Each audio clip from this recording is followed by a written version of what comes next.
Why is the world the way it is? What is my purpose on this earth? What is spirit? What is God? What is the archetypal myth that I'm living?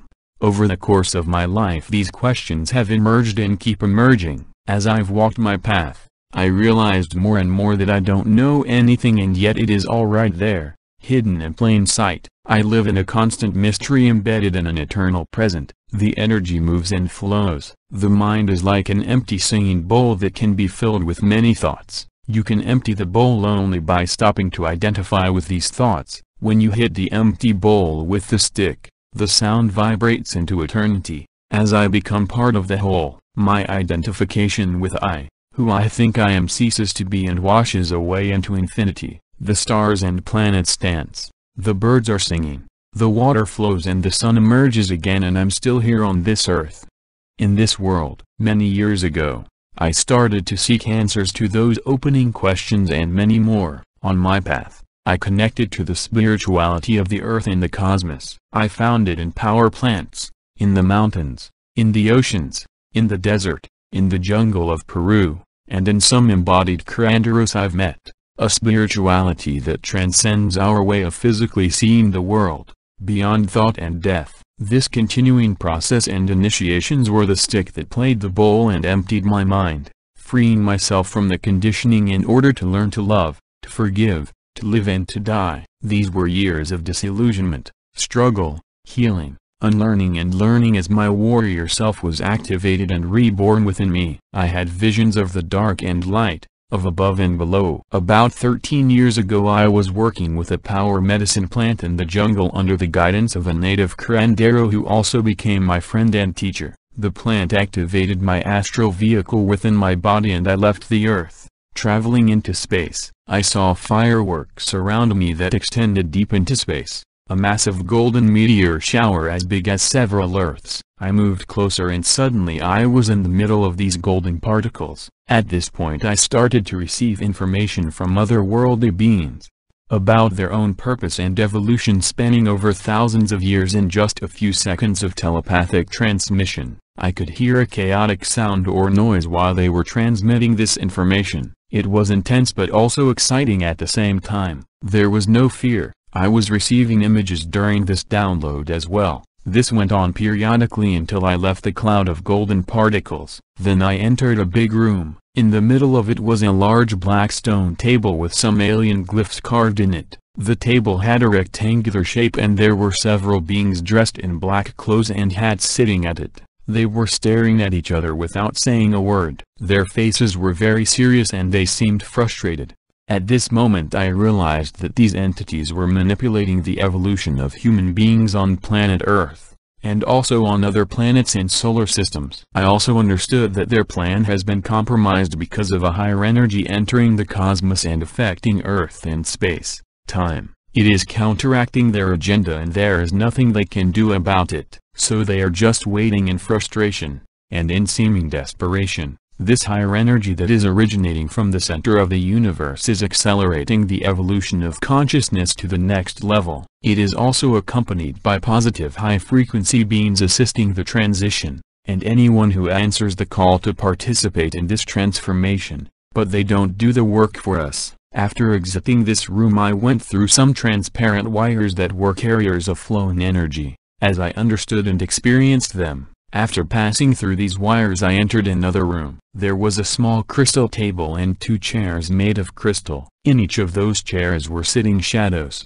They had no volume or substance. There were 3 objects suspended motionless, right above the table: a cube, a cone, and a sphere, each in a different color. I suddenly understood that these shadow beings used these objects to transmit the energy of fear to humans on Earth. They work in dreamtime and through other people whom they use as portals, including businessmen, politicians, scientists, artists, musicians, healers, spiritualists, writers, journalists, athletes, filmmakers, etc. I realized that they are manipulating our world through a hyperdimensional technology that affects the minds of humans, installing fear, confusion, anxiety, separation, terror, feeding ego consciousness, and also working with temptation and ego hooks. Hence many well-meaning people are also getting hijacked by these entities and their hyperdimensional manipulation, without their conscious awareness. I understood that these beings feed on our life force and manipulate humanity,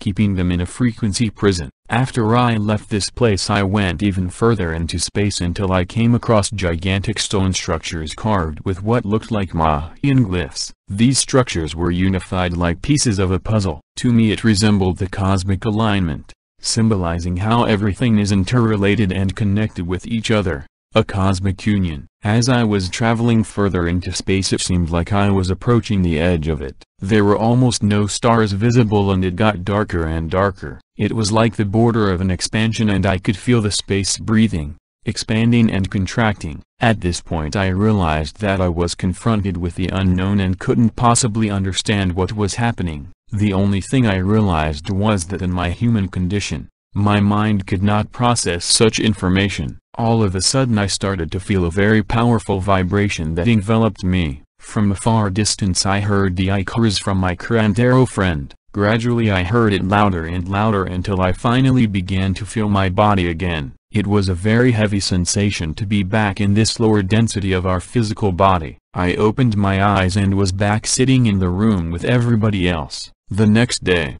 I started reading a book that a good friend gave to me, Bringers of the Dawn by Barbara Marciniak. This book resonated very deeply with me and helped me to give context to my experience the previous day. Tears and smiles were coming out of me in the process of reading it. I couldn't put it down. It was a profound confirmation of what I had seen and experienced. Even like a remembering, as if I have always known it. It also inspired me to give the best of myself, and keep learning more about the healing arts to help others in the process of awakening, while working on my own emancipation process as well, stepping into the warrior self to establish our sovereignty as embodied human beings connected to nature and the divine within. It's the path of embodied knowledge, anchoring the higher frequency of unconditional love as we humbly learn our lessons through the great changes and challenges we face as individuals on this journey. There are negative forces, most often posing as positive ones,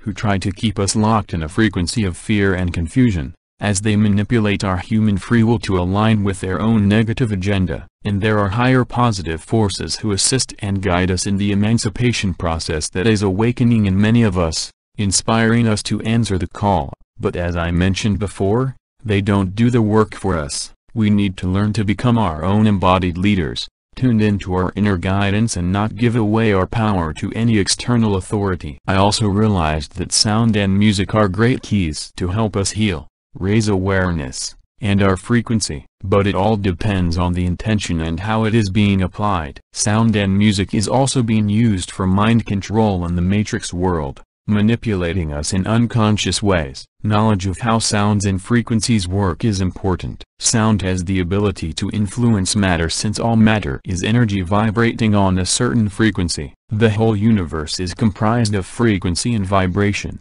Most of it is outside our limited five sensory perceptions. Words and thoughts are also made up of frequencies. Our body vibrates on a certain frequency based on one's inner developments and level of being. We are also able to create musical instruments that establishes a connection to the spiritual world with the right intentions and knowledge. In that way, sound and music can assist in spiritual and consciousness development. Essentially, I realized that during this time of transition, the crisis we experience in the world and in our personal lives, is an opportunity to make the quantum leap to a higher state of consciousness and being. From this experience in my life, I made a commitment to serve in this time of transition, waking myself up into this new consciousness, facilitating healing in some way to help others. This powerful energy is awaking and calling us, and it is up to each one of us to answer the call and embark onto the journey of the hero or warrior. It's the call to transcend this mutant matrix,